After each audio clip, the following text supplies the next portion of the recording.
Assalamualaikum, saya Abdul Hamid bin Nawang, nomor matriks 7908021254890002. So, hari ini saya akan membicarakan implikasi teknologi komunikasi.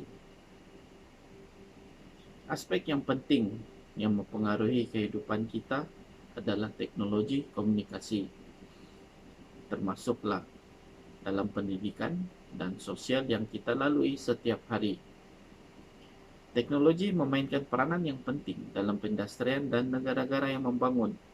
Teknologi bukan sahaja digunakan untuk memudahkan kerja manusia, malah lebih dari itu. Teknologi juga telah mempengaruhi cara bagaimana manusia berkomunikasi. Proses globalisasi telah mendorong pembangunan teknologi komunikasi dengan pesat dan membawa banyak perubahan bukan saja kepada organisasi, malah turut memberi kesan kepada masyarakat. Terdapat beberapa implikasi teknologi komunikasi ke atas hubungan pribadi. Pertama sekali, teknologi maklumat dapat membantu manusia mengeratkan hubungan di antara sesama tanpa mengira jarak, masa, dan tempat. Kita boleh terus berhubung dan mengetahui keadaan orang yang berada jauh dari kita. Kewujudan zon waktu merumitkan kita untuk berhubung dengan mereka yang berada di zon waktu yang berbeza. Sebagai contoh, beza waktu di antara negara Malaysia dan Amerika Syarikat merupakan 12 jam. Ini telah pun merumitkan manusia mencari masa untuk kekal berhubung. Walaupun begitu, dengan adanya teknologi komunikasi, kita boleh saja mengantar pesanan kepada mereka melalui email atau laman sosial atau menunggu mereka untuk membalasnya pada satu masa yang sesuai. Tambahan lagi, penggunaan internet ini secara tidak langsung telah menjimatkan kos seperti kos panggilan telefon dan juga kos-kos lain seperti kos pengangkutan. Bagi menjimatkan kos panggilan, kebiasaannya kos panggilan ke antara bangsa dengan menggunakan telefon analog amat mahal jika dibandingkan dengan penggunaan Skype yang ternyata tiada charge dikenakan. Hal ini telah menunjukkan teknologi maklumat dapat membantu manusia untuk berkomunikasi dengan lebih mudah dan murah.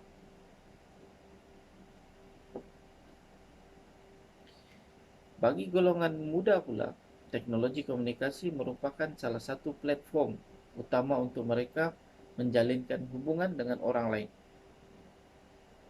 Jalinan hubungan dianggap sebagai salah satu sebab penggunaan yang paling penting di laman internet. Sebagai contoh, Skype, Facebook, Instagram, Instafamous, Twitter, dan sebagainya. Remaja lebih kerap menggunakan Facebook untuk berinteraksi dan dapat membina jalinan hubungan dengan lebih baik tanpa kira di alam maya ataupun nyata berbanding remaja yang tidak kerap menggunakan Facebook.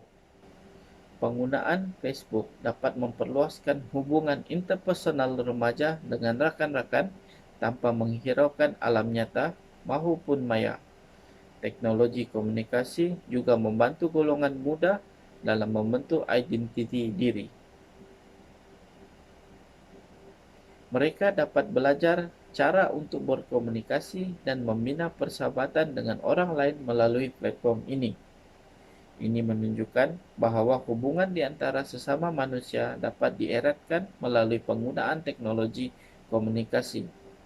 Malah dapat meningkatkan keyakinan diri seseorang, terutamanya dalam kalangan orang muda. Walaupun begitu, pada 17 November 2018, dalam berita harian online menyatakan bahawa Ada keluarga yang bagaikan kehilangan kasih sayang kerana masa yang sepatutnya dinikmati bersama dilencongkan ke dunia luar. Mereka bermain gadget. Hanya jasad bersama, tetapi minda mereka sebenarnya berada di luar bersama kawan.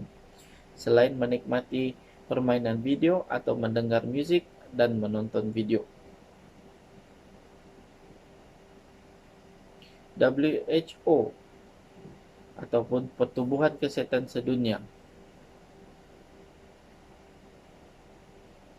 mengklasifikasikan ketagihan. Pertubuhan Kesihatan Sedunia telah mengklasifikasikan ketagihan permainan video sebagai masalah kesihatan mental pada tahun ini. Penggunaan teknologi komunikasi dengan cara yang salah mampu membawa kepada kerosakan rumah tangga. Ibu bapa yang membawa balik kerja dengan adanya kemudahan teknologi komunikasi akan menyebabkan anak-anak mereka terbiar dan kurang perhatian.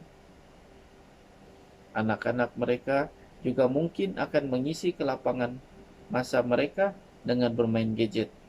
Kebiasaannya ini akan membuatkan mereka terpengaruh dengan bermain gadget serta mengganggu mental mereka akibat kekurangan perhatian dan tujuh ajar daripada penjaga mereka. Satu kajian mendapati bahawa revolusi teknologi telah berjaya melakukan perubahan pendekatan terhadap pengurusan teknologi korporat dalam organisasi, dan hakikatnya perubahan ini telah mula diberi perhatian oleh pengurusan dalam organisasi. Kelebihan penggunaan teknologi komunikasi di tempat kerja adalah untuk membantu suatu organisasi beroperasi dengan lebih efektif dan lancar. Pemangkin dalam komunikasi adalah penggunaan komputer, dan komputer memberi perubahan dalam cara kerja dan pembentukan masyarakat.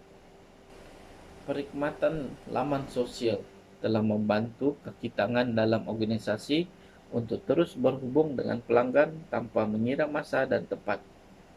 Hal ini membantu menjimatkan masa dan pengurusan organisasi tersebut dengan lebih pantas. Ini dapat memanfaatkan kedua-dua pihak. Pelanggan tidak perlu lagi mencari masa yang sesuai untuk pergi bertanya atau berurusan di pejabat organisasi tersebut. Cukup dengan berurusan menggunakan teknologi komunikasi yang telah disediakan.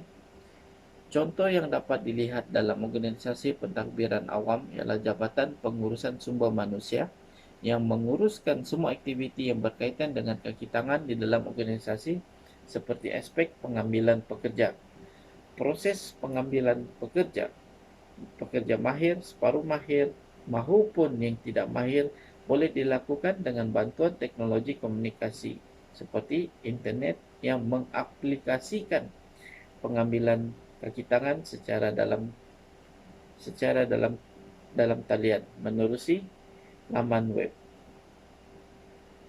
Pengambilan kaki tangan melalui internet dibuat berdasarkan web teknologi, iaitu web teknologi itu direka untuk membantu pihak pengurusan meningkatkan kecekapan dalam pengambilan kaki tangan.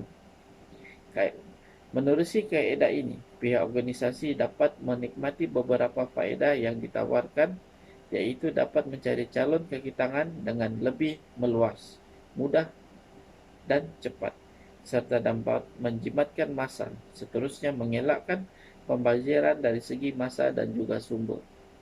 Jenayah cyber merujuk kepada aktiviti jenayah yang berkaitan dengan teknologi dan komputer menerusi internet. Pengguna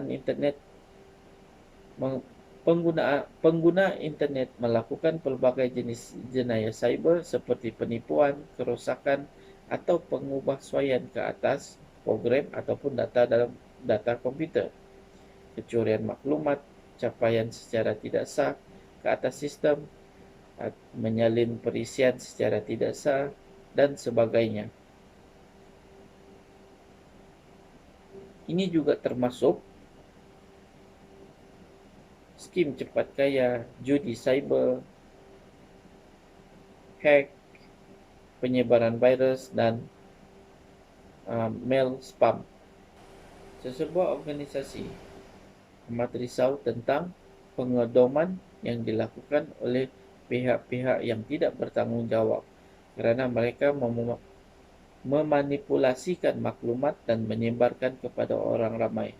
Maruah organisasi tersebut mungkin akan tercalar dan dipersoalkan kepercayaan oleh pelanggan.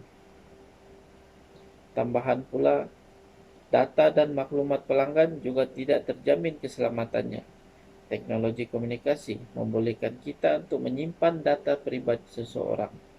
Sekiranya pengodam ini mampu menembusi benteng keselamatan teknologi, mereka boleh saja mendapat kesemua data peribadi pelanggan dan kaki tangan organisasi tersebut. Apa yang akan berlaku selepas itu? Keselamatan mereka akan terancam dan mereka lebih senang untuk ditipu. Wang simpanan mereka di dalam bank juga mungkin akan dimanipulasi dan dicuri. Hanya satu klik sahaja boleh menyebabkan kecurian data. Malah klik di pautan itu akan menyebabkan email sama dihantar kepada mangsa lain secara automatik, menyebabkan lebih ramai menjadi mangsa penipuan atau spam ini. Teknologi mungkin semakin maju, namun manusia juga semakin bijak.